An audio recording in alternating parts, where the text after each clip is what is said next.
Encounter news, अब लेंगे हर खबर की खबर। इंदौर जिले से एक ऐसा मामला सामने आया है जिसने प्रशासनिक व्यवस्था, पर्यावरण संरक्षण और राजनैतिक जवाबदेही पर तीनों पर सवाल खड़े कर दिए हैं।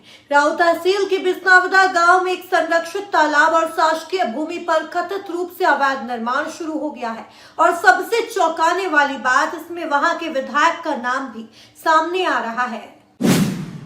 वेटलैंड और शासकीय भूमि पर निर्माण का आरोप, पंचायत और प्रशासन से नहीं ली गई अनुमति। राऊ तहसील के बिस्नावदा ग्राम का मामला, राऊ विधायक मधु वर्मा का नाम बोर्ड पर। विधायक और तहसीलदार दोनों ने जताई अनभिज्ञता। तालाब के अस्तित्व पर खतरे की आशंका। इंदौर जिले की राऊ तहसील के अंतर्गत आने वाले बिस्नावदा ग्राम में स्थित एक प्राचीन तालाब, जो वर्षों से ग्रामीणों के लिए जल स्रोत और पर्यावरण संतुलन का आधार रहा है, अब विवादों के केंद्र में आ गया है। ये तालाब केवल एक जल स्रोत ही नहीं बल्कि एक संवेदनशील वेटलैंड क्षेत्र के रूप में भी जाना जाता है।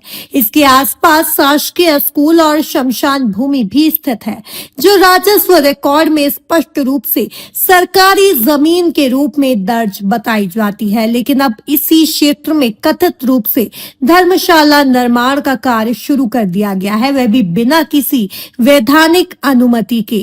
जब इस निर्माण कार्य को लेकर ग्राम पंचायत और प्रशासन से जानकारी ली गई तो सामने आया कि पंचायत से कोई अनुमति नहीं ली गई, प्रशासन द्वारा कोई स्वीकृति जारी नहीं हुई, यानी यह निर्माण पूरी तरह से नियमों को दरकिनार कर किया जा रहा है। स्थानीय लोगों का आरोप है कि इस पूरे निर्माण के पीछे कुछ प्रभावशाली और राजनीतिक रूप से जुड़े लोग हैं, जो दबाव बनाकर तालाब क्षेत्र में भराव कर निर्माण की तैयारी कर रहे हैं और इस मामले को और भी संवेदनशील बनाता है। वहां लगा एक बोर्ड जिस पर राऊ विधायक मधु वर्मा का नाम लिखा हुआ है।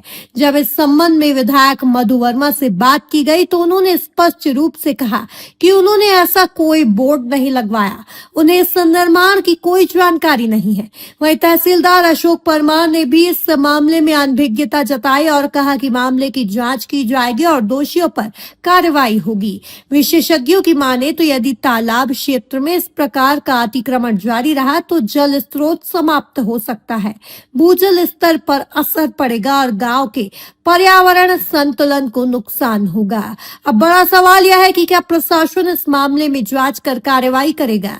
क्या तालाब और शासकीय भूमि को बचाया जा सकेगा या फिर राजनीतिक दबाव के आगे नियमों को दरकिनार कर दिया जाएगा? फिलहाल इस पूरे मामले पर प्रशासनिक कार्रवाई का इंतजार है। इंदौर से एनकाउंटर न्यूज की रिपोर्ट। एनकाउंटर न्यूज, अब लेंगे हर खबर की खबर।